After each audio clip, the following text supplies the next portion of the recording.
Welcome. This is the philosophy of religion, and we are going to talk about some moral arguments for God's existence to see if they work or not.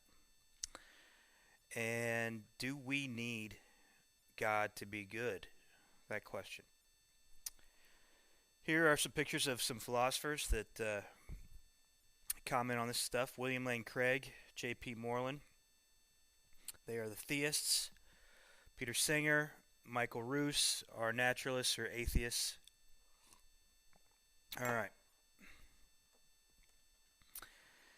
So we'll do part one and part two.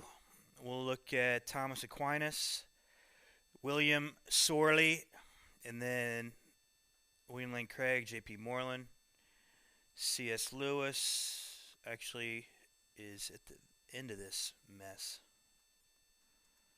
So, and then we'll talk about, do we need God to reconcile our moral intuitions? Here's a picture of C.S. Lewis. You'll find a moral argument in his book, Mere Christianity. He was the guy who wrote The Lion, the Witch, and the Wardrobe. All right. The resources for this will be, well, some of you guys are reading Kant in this David Stewart book, but some of you are reading William Lane Craig's article. His main academic article is on this Reasonable Faith website, the indispensability of theological meta-ethical foundations for morality. But there's a very nice layman version in this book called On Guard. And here is the online PDF if you want to look at that. And in fact, it's better to just read him and not even listen to me. So, let me just say that. Ravi Zacharias, he's got philosophers on his staff. There's a video down there if you want to click that and watch that 5-minute video. The video debate between Shelley Kagan, a naturalist, and William Lane Craig is, I think, an hour. And so it's down there too if you want to just Google that on YouTube and listen to them debate. You get both sides of the issue, and there you have it. All right. Personal check. Just like anything else in the philosophy of religion, we're surveying these arguments for God's existence. A posteriori, we're looking at the world to see if there's evidence around us, to see if this data should lead us to think that the theistic hypothesis is more probable than the naturalistic hypothesis. So we see all this stuff from ethics and morality. We throw it on the table, and we are keeping these two ideas in mind. Wow, is this evidence for atheism, or is this evidence for theism, or God's existence? And I think we should be excited if we look at around in the world and wow, this stuff is evidence for God's existence.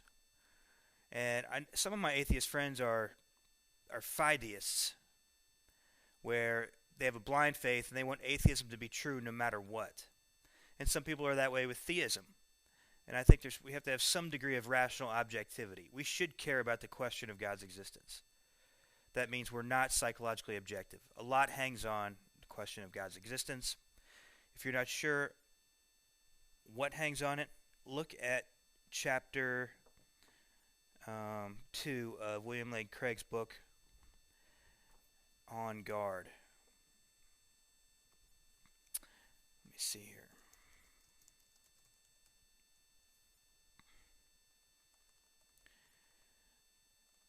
And this is, chapter 2. All right. Let's talk about it in the discussion board if you want, if you disagree with me. But I think we should really care about the question of God's existence. It makes a huge difference for everything in life. All right. So as philosophers and metaphysicians, I think we should be excited if we can make discoveries that scientists can't make and the like. All right. St. Thomas Aquinas, Stanford Encyclopedia of Philosophy is online, the Internet Encyclopedia of Philosophy. Remember these websites the rest of your life. You can look up anything there, and prominent scholars have written these articles on these sites on every topic in philosophy you can think of. All right, this is the fourth way, or the fourth argument for God's existence that he gives.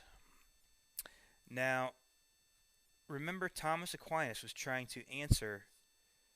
He mentions the two arguments for atheism, namely the natural argument from naturalism, which is we don't need science to explain anything. I mean, we don't need God to explain anything. Science can explain everything, either now or in the future.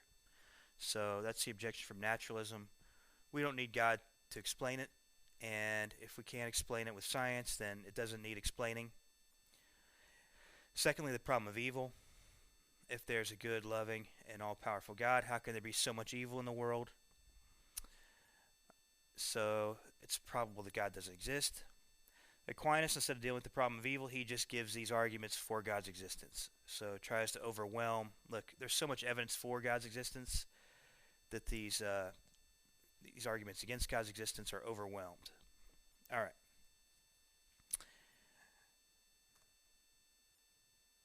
Premise 1. There's a gradation to be found in things. Some are better or worse than others. Premise 2. Predications of degree require reference to the uttermost case. Premise 3. The maximum in any genus is the cause of all in that genus. Premise 4. Therefore there must also be something which is to all beings the cause of their being, goodness, and every other perfection, and this we call God. All right. You might want to click on the SEP article on medieval theories of demonstration. I'm not going to have time to unpack this argument here. I just wanted to mention that. Some objections to this. Why is the inference justified to the absolute perfection in a thing? And why think that there must be an ultimate beautiful just because we see things down here that are beautiful to certain degrees? Okay? Now, I actually think this fourth way is stronger than most people think. And kind of these arguments, if there's anything wrong in the world, there's got to be a right.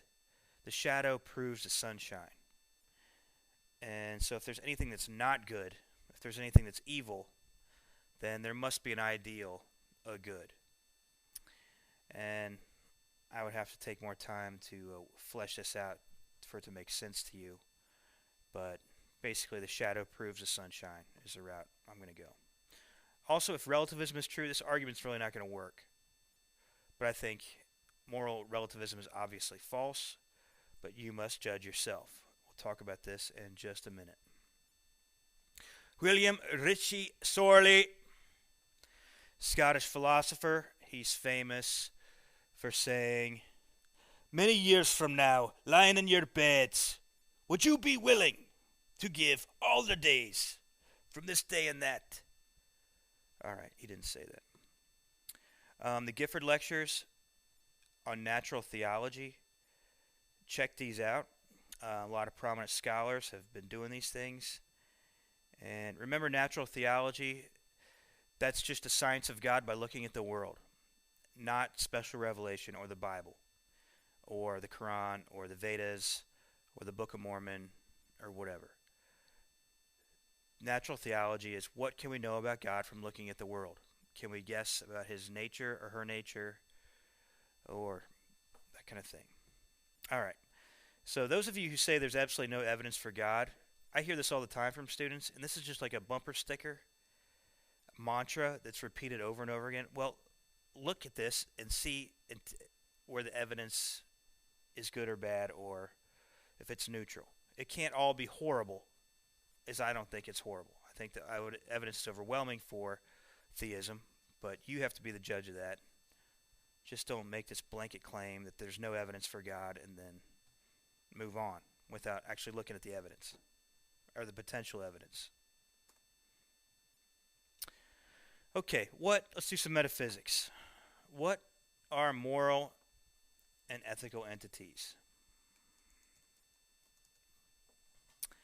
So, things like values or the good.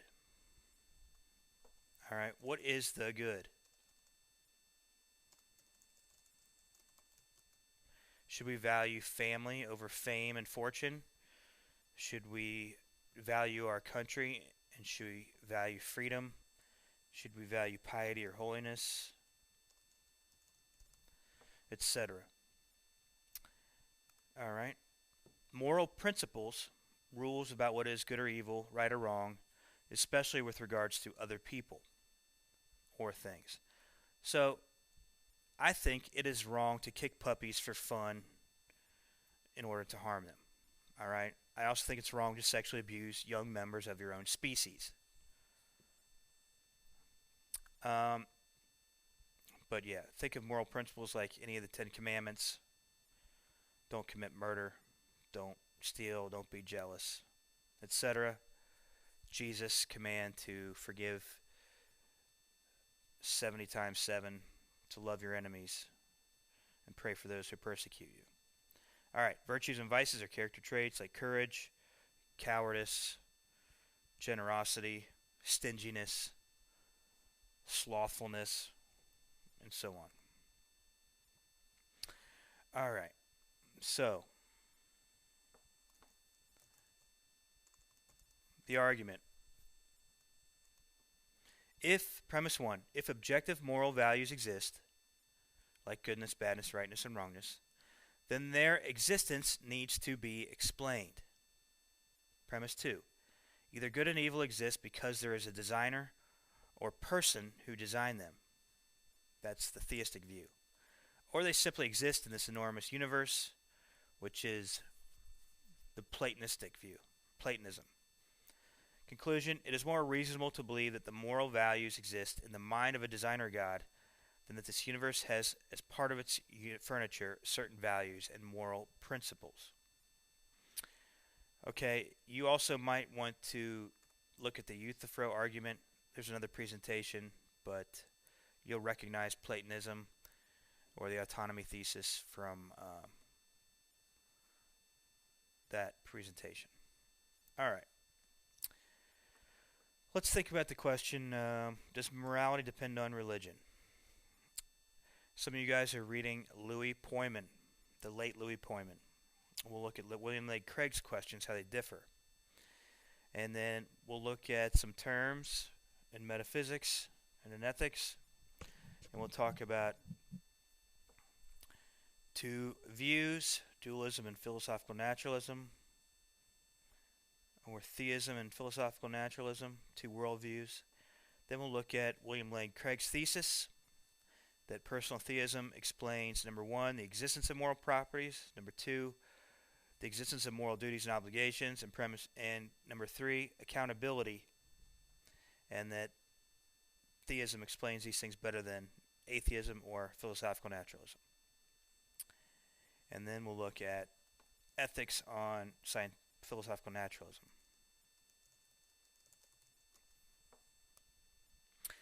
You can get all this stuff in Craig's works, so if you want to abort this mission and go to Craig, please do so.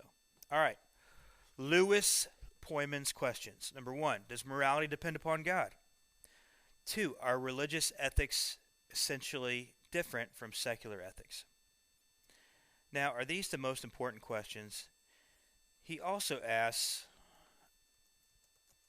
why should we be moral? Especially if there is no God.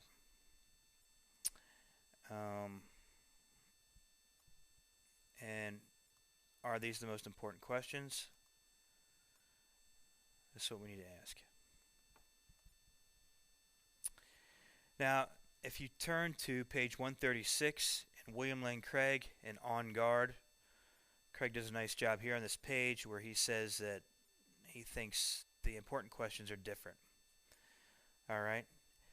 First of all, he thinks that you don't have to believe in God to live moral lives.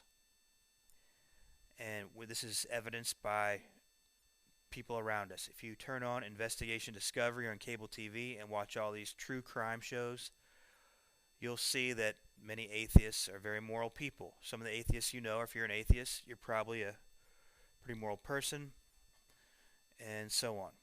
So, you don't need God to be a good person, necessarily. Secondly, can we recognize moral laws and duties without believing in God? Craig thinks yes. And in fact, this is what Christian theism says. So, verses in Jeremiah and Romans, you have the law written on people's hearts. Even the atheist should know right and wrong. He or she has a conscience designed by God. Okay? And third, can we formulate a system of ethics without believing in God? Yes. Kai Nielsen, in his book Ethics Without God, develops a system. Sam Harris, one of the four horsemen, is a utilitarian. Some of the friends I have who are naturalists, philosophy professors are utilitarians, and so on. If you start with some assumptions, you can formulate a system. Okay? For all practical purposes, John Stuart Mill and Bentham have an atheistic system with their consequentialist theory of utilitarianism, and so on. So, William Lane Craig disagrees about the important question. He thinks the question is this: if God does not exist, do objective morals and duties exist? Can we have an ethics without God? Is it a contradiction in terms to say that a secular ethic exists? And as I just said before, Kai Nielsen is one of many atheists who think that humans can have a robust ethical theory without God, even if we have no obligation to follow it, which is going to be the thing Professor Nielsen says depresses him. Atheists can develop a robust ethical theory, but still there's not the obligation to or duty to follow it. Some disagree. Dostoevsky, in his novel Brothers Karamazov, has the character Ivan claim, if God does not exist, everything is permissible. We need to ask ourselves, is this true? Here's a footnote. The scope of this presentation is limited to the classical theism of Jews, Christians, and Muslims, and some Hindus, if you follow Ramanuja and Madhva, and that of naturalism or scientific atheism. All right. So, physicalism. This is the metaphysical view that only physical entities exist in the universe. So there are no souls, there are no gods. Love must be reduced to some kind of a physical story. Inputs and outputs, functional or identified with something, or eliminated. All right. Okay. Properties and qualities. These are the attributes of a thing. These are universals, and they can show up in many different substances. That's what a universal is. So chairness can show up in many different places around the world. Redness. And Plato argued that beauty can show up in many different places around the world. Goodness is a property that can show up in many different places, and so on. So examples, humanness, redness, size, shape, and rightness, goodness or wrongness. Now, there are physical properties or primary qualities like mass, velocity, shape, charge, etc. And there are secondary qualities, properties like redness, sweetness, and noisiness. But this presentation is concerned about moral properties like goodness, badness, rightness, wrongness, evilness, and so on. All right. Now, moral realism or moral objectivism, this is the view that says there's at least one universal moral principle or value or character trait, or even at least one event in history that shows that it was either objectively right or objectively wrong.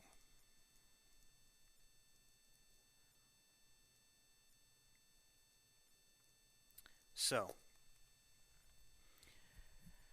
if you think that regardless of culture, continent, and century, that parents should not torture their toddlers for fun, and that parents should not sell their kindergartners into sexual slavery, if you agree those things are true, then um,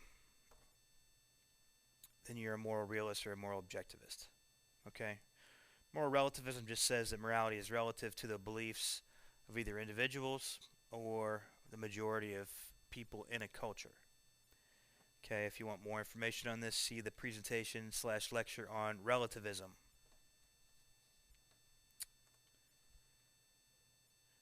Alright, personal theism is the worldview that there is a powerful person or an agent who exists and designed and created the world and continues to hold it in existence. The major atheistic view today, the most popular atheistic view, is called philosophical naturalism.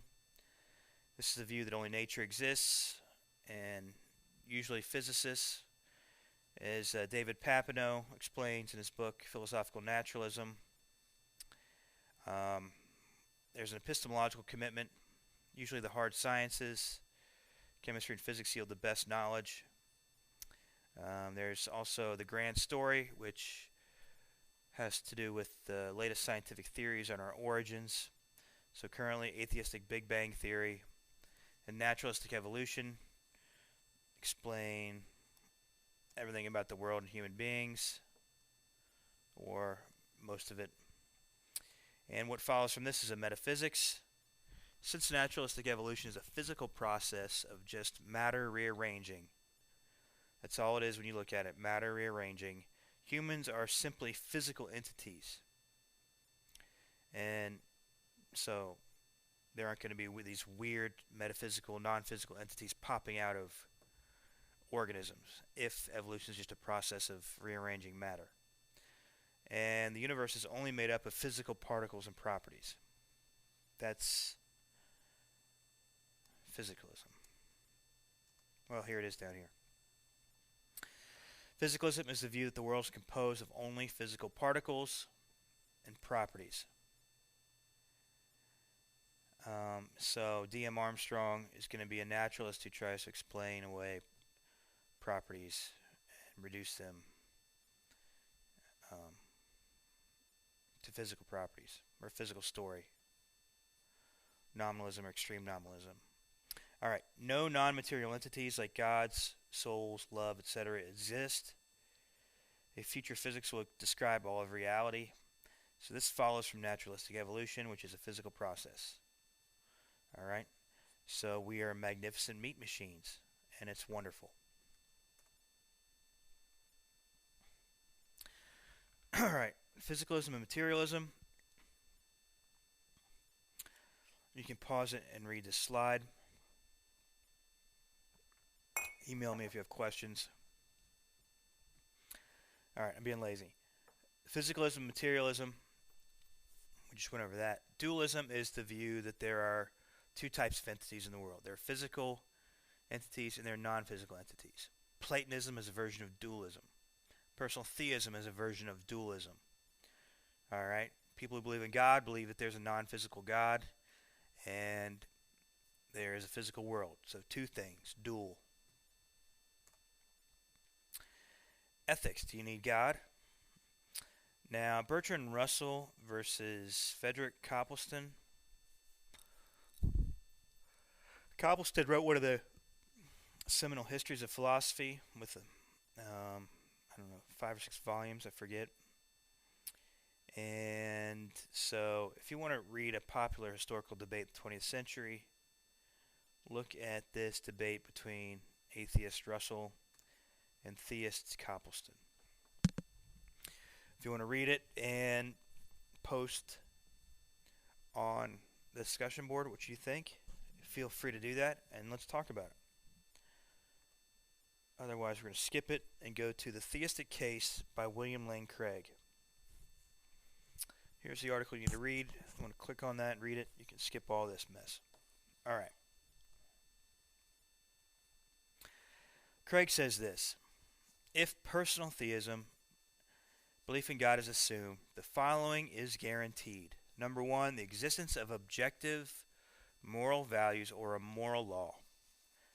Number 2, the obligation or duty to uphold these values or act in accordance with the moral law.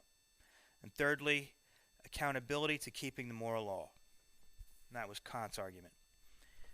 If atheism is assumed, scientific atheism or naturalism, objectivism, real duty, and ultimate accountability are not found. So the danger is that atheists are in danger of becoming ethical nihilists, or moral relativists. So again, the unimportant questions: can an atheist live a moral life? I think it's rare to find an atheist who's not moral. So many atheists are good, law-abiding citizens who love their kids and would die for their country. Can atheists recognize moral values? Many atheists believe in moral values. Atheists claim to know it is good to cherish and love children. They claim it is an evil to torture and abuse children. So atheists see these as moral facts to be true about reality. And on one religious viewpoint, Judeo-Christianity, the revelation teaches us that even those who do not know God know right from wrong. It's written on humans' hearts, and this is God's design. So there's no reason why atheists should not recognize moral values. Alright, and my agnostic friends are moral. Many of my agnostic friends are moral, very moral people. They act according to Judeo-Christian moral principles. Be faithful to your spouse or girlfriend. Do not murder and rape for fun. Take care of the poor and offer support to vets. Defend the weak. Bring serial rapists and killers to justice. Most people agree on those things. Alright, the main philosophical concerns are different. Whether any acts are right or wrong at all, and B, whether or not they should act according to Judeo-Christian principles. So again, quickly, let's review. For Moreland and Craig, the important questions are: do objective moral properties exist? And if they exist, do we have an obligation to obey the moral law? And third, are we accountable for obeying or disobeying the moral law? Alright, let's talk about the existence of objective moral properties. What does it mean to be real or objective versus relative? The reasonableness of the existence of goodness on theism,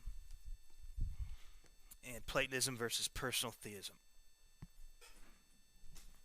So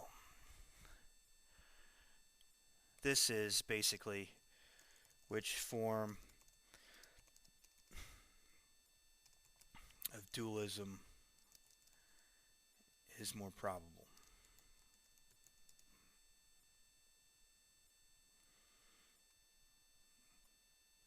All right.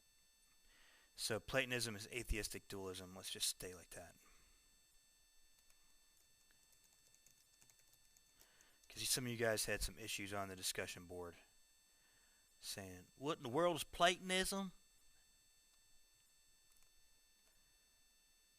Alright, definition of objective morality.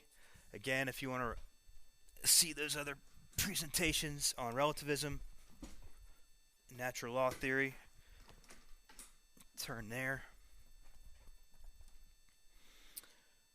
Alright, if an objective moral law or moral value exists, then it matters not if anyone realizes it or believes it. It exists, it is real. Students get confused on this all the time. So for moral realism to be true, maybe nobody agrees with you, and that's okay. So some students think everybody in the world has to agree about a moral principle. No, you as a philosopher can judge yourself. You need a judge. So for me, in my guts, I know enough about human beings, from taking care of my niece from when she was 3 months old and even till a month ago down in Texas, that you know what? She's precious and inherently valuable. And she should not be sold into sexual slavery, and she should not be tortured for fun, and she should be loved and cherished and not abused emotionally or physically or sexually. I know that in my heart, and I don't care if the whole world disagrees with me. I'm just going to make a judgment that the whole world is crazy. Okay? So, Craig gives an example in On Guard of this, and actually this is from his class that I had back in 1998 in California. Yes, I'm old. He says this in On Guard. Say the Nazis managed to win the war, World War II, and everyone who thought the Holocaust was wrong was killed who are brainwashed into adopting the Nazi morality. The moral objectivist thinks that the genocide of the Jews by Nazi Germany is wrong, even if everyone on the planet thinks it is morally permissible. I hope that makes sense. Email me or let's post in the discussion board if you don't understand. Alright. So again, to establish moral realism and objectivism, one needs to find one moral value or moral principle. And I think 99.9999% of humans can do this. Genocide is wrong. It's good to love your children, and it's wrong to torture them. It's wrong to behead people and set them on fire in the name of God. And child sex slavery is wrong. Alright. So some atheists argue that on the face of it, objectivism seems true, but in light of other concerns, like a commitment to materialism or physicalism, or atheistic Darwinism, we may need to revise our commitment to objective values and objective moral principles. So this is an interesting philosophical question. Where do we start?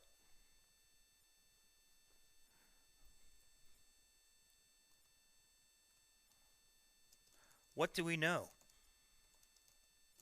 Where do we start? So, should we start with our moral intuitions that real objective moral values exist, which is a traditional route for the objectivist, aka moral realist? Or do we start with the metaphysical presuppositions that determine our views of our moral intuitions about objective values? So, if we assume atheism, naturalistic evolution, and physicalism, this will eliminate objectivism from the start. So you need to ask yourselves, are you more sure that atheism is true, and more sure that naturalistic evolution is true, and more sure that physicalism is true, more than your intuitions that there are real moral values? I think that might be a hard sell, but that's where some philosophers start. Okay?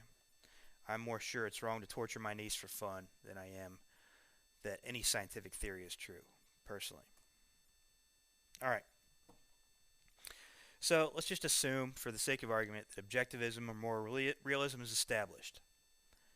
The next task is to decide if it is more reasonable to claim that moral properties, like good and bad, right and wrong, are simply part of the furniture of the universe, as Plato and Aristotle thought, or if these moral properties and moral laws are in the mind of a personal God, as Augustine and Thomas Aquinas thought. Alright, so is Platonism or personal theism true? Which form of dualism is more reasonable?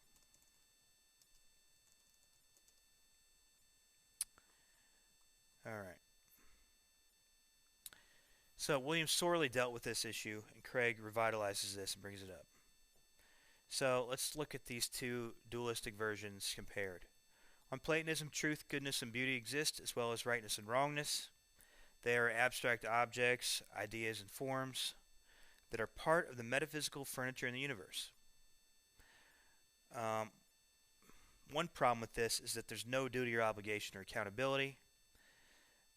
Another problem of that is that, well, if Platonism is true, how can physical organisms who are just complicated, wonderful meat machines, how can they think or be aware of these non-physical entities? Personal theism says that moral properties are best exemplified in a person, and this we call God. Thomas Aquinas' fourth way argument concluded that there had to be a being who was responsible for the existence of the moral properties we see in the universe. The autonomy thesis or Platonism is odd. Now, Richard Swinburne's going to disagree with Craig, but we'll just leave it at that. So, you guys think about it. Was Plato correct in thinking the good, the true, and the beautiful could exist apart from persons and objects? Or is William Sorley correct in claiming that moral values have to be grounded in persons, in the minds of persons, or in the will of persons, for divine command theorists? Furthermore, moral obligations and duties are owed to persons and not inanimate principles. Alright. Now, there might be some debate over this. Aristotle and others claim that there's sufficient reason to obey our natures. The happiest people happen to be the most moral. Um, so, you guys need to ask yourself that question. J.L. Mackie, atheist philosopher, he said this years ago, quote, "If there are objective values, they make the existence of a God more probable than it would have been without them. Thus we have a defensible argument for morality to the existence of a God." So Mackie just said, well, I don't believe in objective moral values, so there's no evidence for God in this case. But Mackie did say, wow, if we actually can find these things, then yeah, this is good evidence for God's existence. So this is Sorley's argument, Craig's argument, and C.S. Lewis's argument in Mere Christianity. If there's a moral law, there's a moral lawgiver. If we find these moral principles, they had to come from somewhere. It just didn't show up. Oh, say, the third issue is duty obligation, or the second and third issues are duty and accountability on personal moral theism. That's a puppy, since we like to talk about kicking puppies.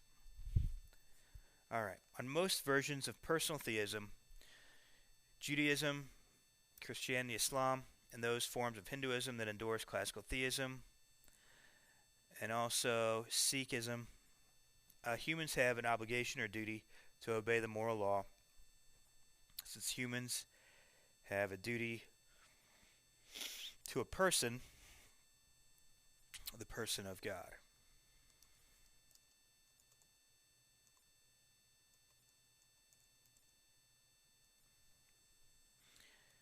Alright, so Sarah must not kick puppies. Why? Because God created her, God created puppies, and we owe God our lives, our existence, and so, yes, we shouldn't kick puppies out of respect for God. The analogy is parents, or you go over to somebody else's house, and they have rules in the house. You are there as a guest. You are not in your own house, so yes, you have a duty to obey the rules of the house you are a guest in. Alright? So, we are a guest in God's house on this planet for theists, so we owe it to God. It seems that to make more sense to have duties to persons instead of abstract moral principles or rules. What do you guys think? Discuss this on the discussion board. Is duty to country duty to persons or to an abstract entity? The United States. Or is, by what you mean by the United States, the citizens of the United States. Alright, so the third major issue. If there's a personal God, humans are accountable for their actions, even if they escape human punishment for not following the moral law. So everyone who kicks a puppy will pay for committing this morally inadequate action, either in this life or the afterlife. Karmic systems like Hinduism, Buddhism, Sikhism also believe in ultimate accountability in the afterlife. But, yeah, on classical theism, Judaism, Christianity, Islam, God cares about nature, God cares about humans, and God cares if you transgress the moral law and hurt other creatures. Alright, including yourself. So yeah, Kant thought that atheism completed the moral project and that an afterlife existed where two things were accomplished. First, moral perfection could be pursued on into eternity. We know we don't reach moral perfection in one life on this earth. Every worldview thinks that. Secondly, accountability is assured in the afterlife. We will pay or be rewarded for breaking or keeping the moral law on earth. Alright. So, side note, in philosophy of religion, we have these pragmatic arguments for God's existence. They can be truth-dependent or truth-independent. So we can make a pragmatic argument for basing morality on personal theism, and aspects of this would be truth-dependent and others truth-independent. So even if personal moral theism turns out to be false, humanity could justify those three elements of ethics if we assume theism is true. So at the very least, personal theism is a coherent and plausible worldview and is arguably true. So if personal theism is false, at least we get reasons to ground objective morality. And if it turns out to be true, people will be better off since they were as obedient as possible to God's moral law. All right. So I think this came from William Lake Craig. I'm not going to take credit for this, since there's a 1% chance I made this up. All right. So, ethics for the physicalist or philosophical naturalist, moral objectivism, moral duties, moral accountability. You guys got to read the naturalists themselves. You got to read Daniel Dennett, Darwin's Dangerous Idea, Consciousness Evolved, Elbow Room. Dennett's the best. And I love Nietzsche and Sartre. These guys are good. Singer, Michael Roos. Read all these guys. Watch them speak. Yeah. Let's read this quote by Richard Taylor. Quote, "The modern age, more or less repudiating the idea of a divine lawgiver, has nevertheless tried to retain the ideas of moral right and wrong. Not noticing that, and casting God aside, they have also abolished the conditions of meaningfulness for moral right and wrong as well. Thus, even educated persons sometimes declare that such things as war or abortion or the violation of certain human rights are morally wrong, and they imagine that they have said something true and significant. Educated people do not need to be told, however, that questions such as these have never been answered outside of religion. Contemporary writers in ethics, who blithely discourse upon moral right and wrong and moral obligation without any reference to religion, are really just weaving intellectual webs from thin air, which amounts to saying that they discourse without meaning." All right. Can a physicalist believe in objective moral properties and be consistent with physicalism?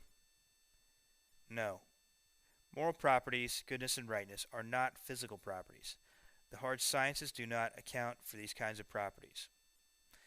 Now, while some ethical theories based on non-theistic foundations hold to the belief in moral properties, like Plato, Aristotle, Kant, and Mill, there are other philosophers who think that this is impossible because of evolution. Well, there's numerous reasons. Evolution's a problem, but Nietzsche and Sartre, they're going to say that, yeah, this is possible as well. All right, I should make a caveat. You guys might find a way to save objective moral properties as naturalists or physicalists, but it's going to be very difficult. So the burden is on you to do that. All right. Jean-Paul Sartre, who was married to Simone de Beauvoir, and he is someone everybody should know. See the BBC documentary on him, which is titled Human, All Too Human. All right. So, if God does not exist, ethics needs to be radically modified. To quote Sartre, "If God does not exist, we find no values or commands to turn which legitimize our conduct. So in the bright realm of values, we have no excuse behind us, nor justification before us. We are alone with no excuses." So his solution, you choose your values and your morality. The only absolute in life that you know is true is our free will. So it doesn't matter what you choose. The important thing is that you choose it. All right? So your choices need to be authentic, meaning they come from your innermost self. Don't choose it because your mom wants you to choose it, or because your teacher wants you to choose it, or your spouse wants you to choose it. You choose it because you want to choose it. All right? So that was his deal. Now, if you watch this video, Human, All Too Human, you'll see Sartre's problem. Because later in life, he gives the example of, a student said to him, during the war, should I stay home and take care of my mother, or should I join the Gaul and the French resistance? Sartre said, there's no right or wrong. It's just you need to choose. Don't choose it because your mom wants you to choose it, or because your friends want you to join the French resistance against Nazi Germany. You choose. You got to choose it from your guts. All right, that's living authentically. Now, this became a problem later when he was when he was a Marxist and thought Marx, was right in that, you know, so he's arguing for a socialist society to communist society in France, but it troubled him that he had a very difficult time reconciling these moral things that he thought that should be objective, namely Marxist communism or socialism,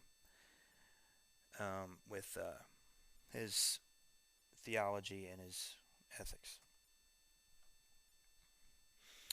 All right.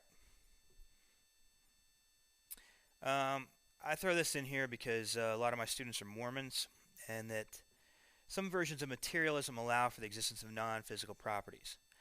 So Mormonism is one materialistic worldview that allows for non-physical properties.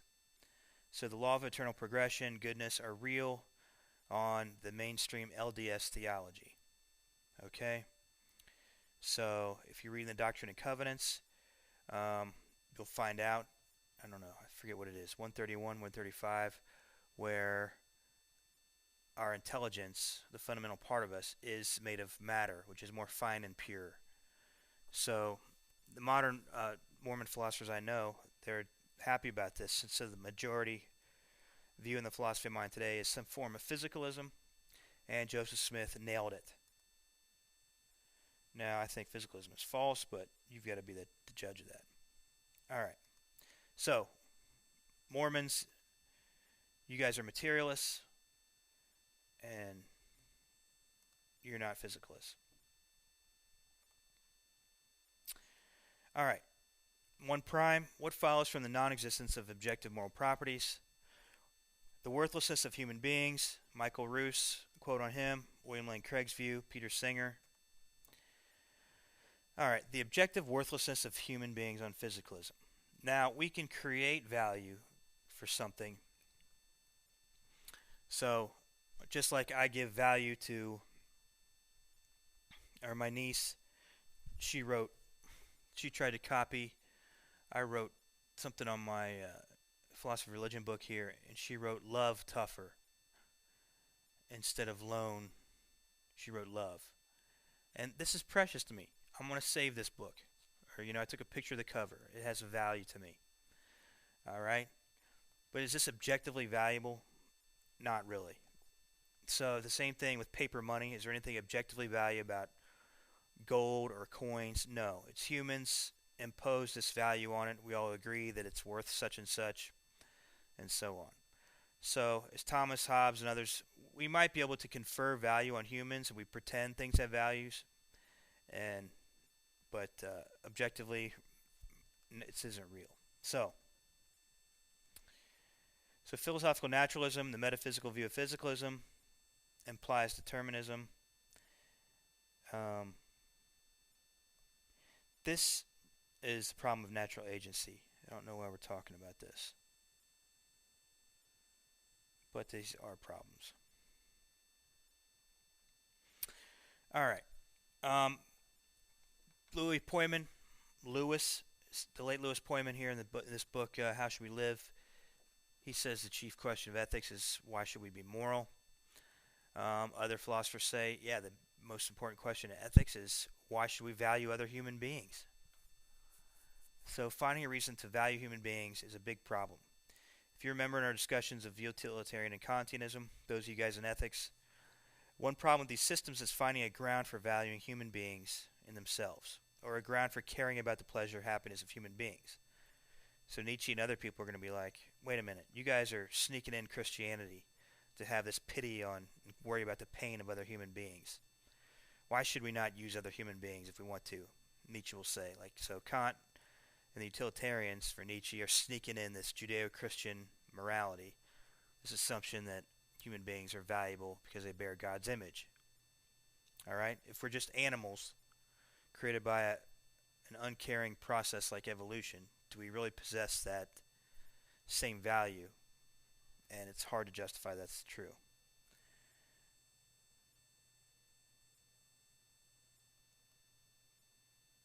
So once the utilitarians and Kantians assume the value of human beings, it makes sense that their ethical systems can be constructed. So this was Craig's point.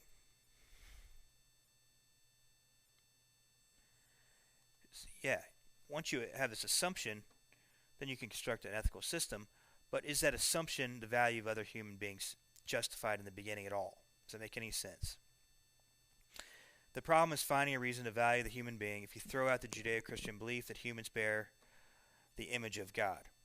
All right, in Genesis, we see that's why murder is wrong. So Jews, Christians, and Muslims agree that murder is wrong because humans bear God's image.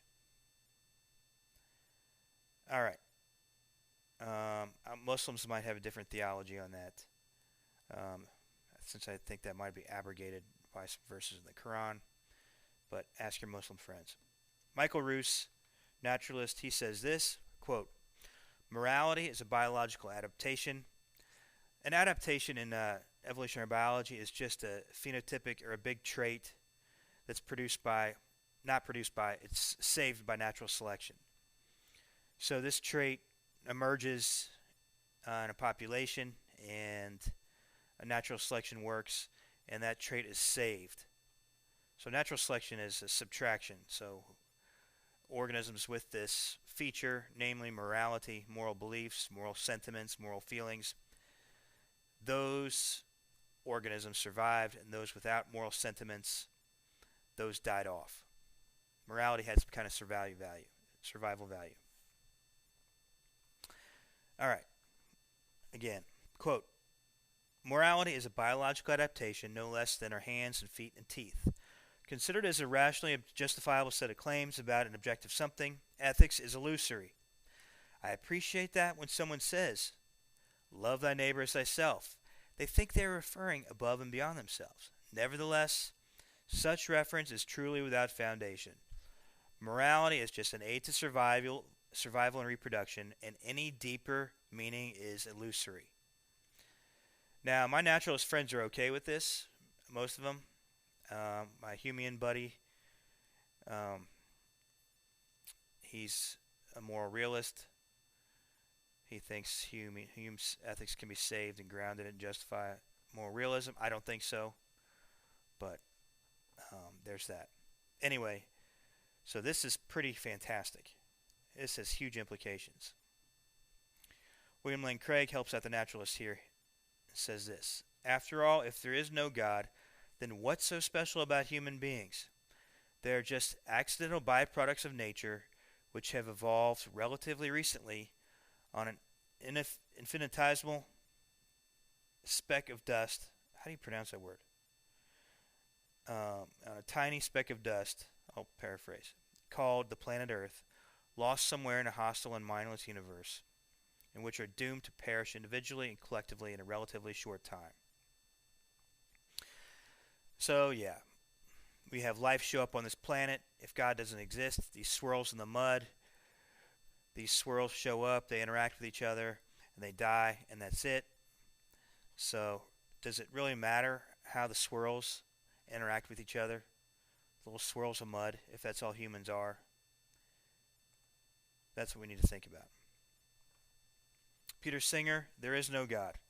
Since mindless evolution produced humans, humans are no more special than other sentient animals or conscious animals. And so to claim that humans are unique and deserve special consideration is to be a proponent of speciesism. So discrimination against other species for no solid metaphysical reason. We don't want to be a racist. We don't want to be a speciesist and favor our species over other conscious beings. Did you do anything to deserve your powers of rationality? If there is no God, humans can't appeal to the possession of intelligence and reason to make them special. So Singer is arguing against Kant and Aristotle here, who thought that humans are more valuable because we possess this power of rationality. Now, listen, if there is no God and there's no purpose to life at all, ultimately, and we're just swirls in the mud, some swirls are different, but the swirls didn't cause this to happen. Other swirls in the mud are like cheetahs or blue whales. Cheetahs are a fast animal. They have speed. Why not favor speed over rationality? Or blue whales, have the ability to hold their breath, um, you know, extremely long time. Why not favor that trait over rationality? And so it seems question begging or speciesist to favor rationality over other um, traits. So singers like all animals aren't responsible for the traits they have. So that's that. Does that make sense? If it doesn't, get on the discussion board. Let's talk about it. All right, John Hick. It gives this interesting point here. He kind of argues for being selfish or pursuing the egoist point of view. All right.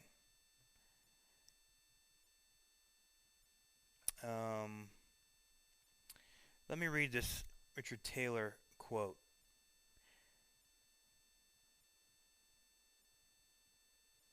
He says this: "A duty is something that is owed, but something can be owed only to some person or persons.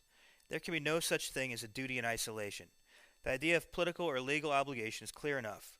Similarly, the idea of an obligation higher than this, and referred to as moral obligation, is clear enough, provided reference to some lawmaker higher than those of the state is understood. In other words, our moral obligations can be understood as those that are imposed by God. This does give a clear sense to the claim that our moral obligations are more binding upon us than our political obligations. But what if this higher than human lawgiver is no longer taken into account? Does the concept of a moral obligation still make sense? The concept of a moral obligation is unintelligible apart from the idea of God. The words remain, but their meaning is gone." So Taylor here is saying, is an argument against Platonism as well, and naturalism, that, yes, we owe these duties to God. So there's no moral accountability if God doesn't exist. This is Kant's argument.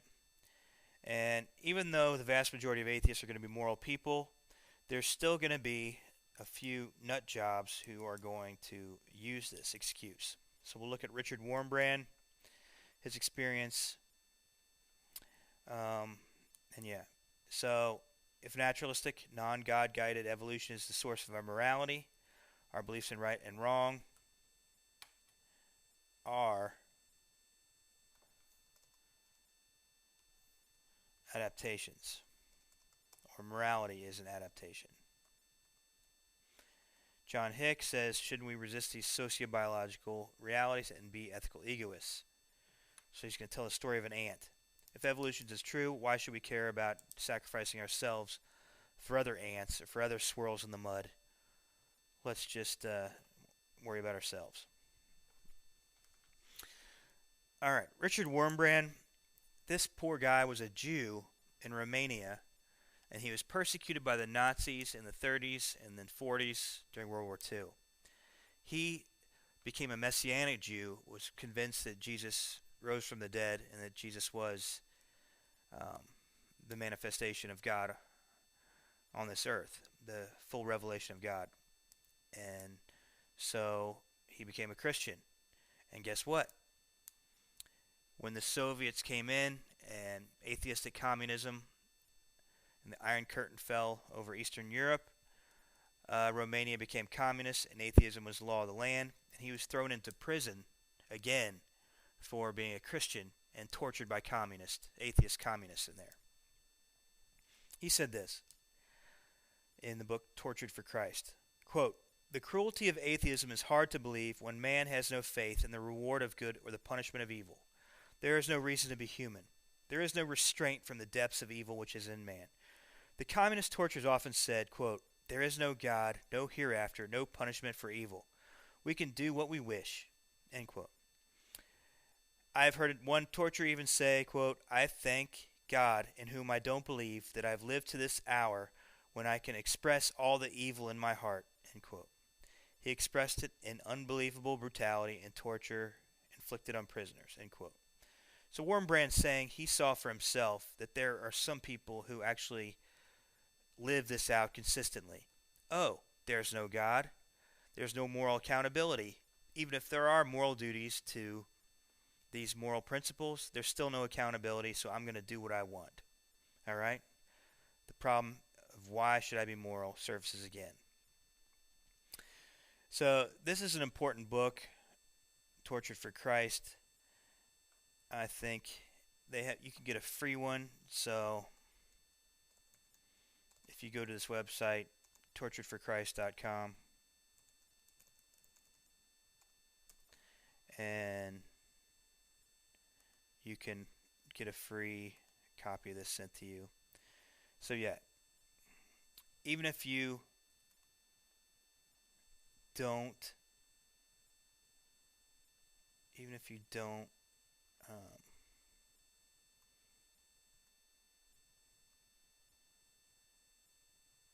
even if you aren't a Christian or a theist, it still is a great book to read to get a grip on some things about Nazi Germany, the Cold War, that type of thing. So yeah, I went to Russia with my cousin a few years ago, and guys of your generation just have no idea what about communism and the Cold War, the Soviet Union, and so on without seeing some history and stuff. All right. Also, the Voice of the Martyrs Now, his organization, they raise awareness and support of the persecuted Christians in the world. This is 2015. In the last few years, the persecution of Christians has exponentially gone up. So you've heard about Iraq and Syria, Bangladesh, other places. It's been horrible. Nigeria, it's been awful. Okay, John Hick, Without God, Egoism. Remember what Michael Roost, the naturalist, said in the above slide about morality being an adaptation produced by natural selection. It's not designed, it's not real, it's illusory, it's an illusion. So assuming scientific atheism, our moral intuitions are the product of blind evolutionary forces. John Hick asks us to imagine that an ant is taught the truths of sociobiology and imagine that this ant has free will. Quote, suppose him to be called upon to immolate himself, kill himself, for the sake of the anthill. The ant feels the powerful pressure of instinct pushing him towards this self-destruction. But he asks himself, why should he voluntarily carry out this suicidal program to which instinct prompts him? Why should he regard the future existence of a million other ants as more important to him than his own continued existence? Since all that he is and has or ever can have is his own present existence, surely insofar as he is free from the domination of the blind force of instinct, he will opt for his life, for his own life. Okay? So you get it? It applies to us, then wait a minute. If all our moral instincts to sacrifice ourselves for other people, this is just programmed in us by evolution. We're just like the ant. Why should the ant kill himself or sacrifice himself for the herd, for the rest of the anthill? If there is no life after death, then why not care about yourself more than others? Now, this is a knockdown, drag-out argument, but I think if there's no moral accountability and there's no moral duties, this becomes a real problem. But you be the judge. Poyman thinks we can eke out a good naturalistic defense of this, but read that in Chapter 2 on how we should live, or pages 95 to 98 if you have the other Poyman book. Put this on the discussion board. Let's talk about it if you disagree. Who do you think's right? Hick, Poyman? Should the ant listen to his instincts? Should we listen to our non-selfish instincts? Why should we follow them?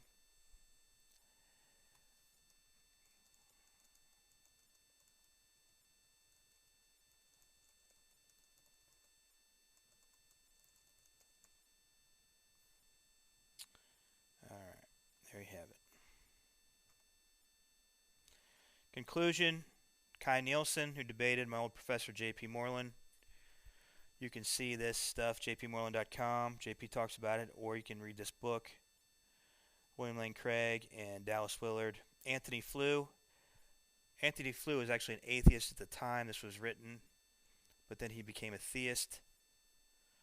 So you'll see some Anthony Flew, the late Anthony Flew, before he believed in God. Kai Nielsen, atheist, said this, quote, we have not been able to show that reason requires the moral point of view, or that all really rational persons should not be individual egoists, or classical amoralists. Reason doesn't decide here. The picture I've painted for you is not a pleasant one. Reflection on it depresses me. Pure practical reason, even with a good knowledge of the facts, will not take you to morality. I want you guys to think about this and react to this on the discussion board. All right? So, the key thing is to get clear on the moral questions. Remember, William Lane Craig, J.P. Moreland, all these guys, they're not saying that atheists can't be moral people. They're not saying that atheists cannot discover moral principles. And in fact, if classical theism is true, they should discover them because God created them. Thirdly, they're not saying that you can't develop a robust ethical system if God does not exist. What they are saying is that, whoa.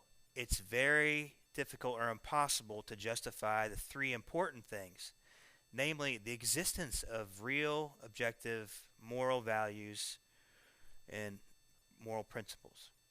Secondly, a duty or an obligation to obey these moral rules or moral principles. And thirdly, accountability for not obeying these moral rules or moral principles. And to review,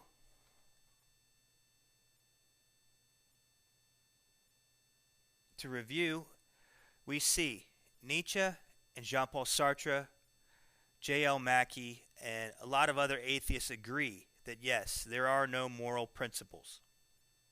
Now, some start from relativism. Oh, they think relativism is true. Or some start from atheism. And yes, if there is no God, these things just don't exist. The Richard Taylor quote, Sorley and Craig argue that of the two different views, Platonism is less reasonable than personal theism. Okay, and if you throw evolution in the mix, Platonism becomes completely unreasonable. Mostly unreasonable. All right? We see the duty obligation thing is tough. If all of our moral values evolved by this non-rational process, our moral feelings to, sacrifice ourselves for others, wait a minute. If those were produced by this mindless process, evolution, and there is no God that guided evolution, what duty do we have to obey these feelings in us? And that was the point of John Hick's point. Richard Taylor gives that point too. Yeah, we don't have duties, moral duties. And this is the problem Kai Nielsen saw. We can develop a nice system of moral theory, but we don't have a duty to obey it. Reason won't drive us to have this duty. And it seems that, as Craig, Sorley, Taylor, and others think, we only have duties to persons. So only if the moral law was a result of a person, namely God, who gave us this world, gave us our bodies. So we're living, we are guests in God's world. And we are guests. We're given the gift of a body. So what do we do with this gift of a body and a life? Yes, we do owe God something on that view. And thirdly, the accountability. While most atheists don't care, they're going to be good for the sake of being good. The Richard Warrenbrand case shows that there are some people out there who are evil and are actually keeping this in mind. There is no God. I can get away with it. I'm going to do it. And in fact, the accountability problem we'll talk about when we a little bit later. And why should I be moral? Because this is the issue brought up with Glaucon and Plato's Republic. If there is no God and I can get away with it, why not do this immoral action this one time? All right. So even if we have motivation to be good 99% of the time, when are we most often immoral? It's when our parents won't find out about us doing something bad, when the police won't find out about us doing something illegal, or our spouse or significant other or friends won't find us doing this bad action. So, parents, police hold us accountable. Friends, spouses hold us accountable. If there is no God and we're slick enough to get away from parents, police, and significant others, then why not do it? All right. So have your view on all this stuff. Um, let's take just a couple minutes to look at C.S. Lewis. I think we owe him um, this. All right. Can we know if objective moral properties exist? Remember that the atheist J.L. Mackie thought that if you could show that moral realism is true, theism is more probable than not. All right. So some theists say that you can find an absolute moral principle that should hold across all cultures and all of history. Then we've established moral realism. All right. C.S. Lewis is one such philosopher. In his book, Mere Christianity, he argues on a much broader basis. So from the general belief in a universal existence of any type of morality. So everyone thinks that there is something people ought to do. He thinks that a moral law can be established. So, quote, "The moral law, or law of human nature, is not simply a fact about human behavior in the same way as the law of gravitation is, or may be simply a fact about how heavy objects behave. On the other hand, it is not mere fancy, for we cannot get rid of the idea, and most of the things we say and think about men would be reduced to nonsense if we did." So, at some point in your life, listen to Mere Christianity or read it, and because I like that book, it gives you, he boils it down. What is mere Christianity? But in the first section, he gives us moral law and argument for God's existence, and he says that yes, we can know something about the nature of this moral law, and it tells us something about the author of this moral law. Quote, "The moral law does not give us any grounds for thinking that God is good in the sense of being indulgent or soft or sympathetic. There is nothing indulgent about the moral law. It is as hard as nails. It tells you to do the straight thing and does not seem to care how painful or dangerous or difficult it is to do. If God is like the moral law, then he is not soft." All right? So, it seems like what is behind the moral law is a person. It seemed design. This is not finished. All right. This is a big question. Karmic worldviews like Hinduism, Buddhism, there's no grace. Okay? Only grace.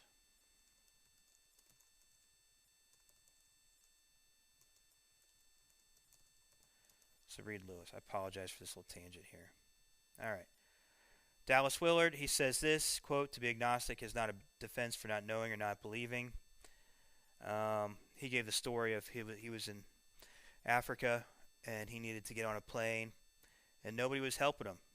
And he says he couldn't just throw up his hands and say, "I'm agnostic. I don't know which plane's taking me home." We should take the bull by the horns and find out. So he is morally accountable.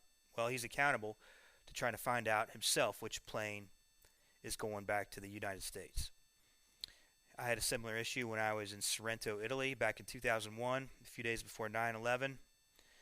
And I was down there by myself, and I was at a train station, and nobody cared that I found the right train to get to Milan or get back to England. And so I was running around, nobody was helping me, and I could have been agnostic. But you know what? There was a train that was going north, and I needed to find that train. So, if God exists, we want to survey the evidence and try to find out if God exists. You can't just throw out the bumper sticker.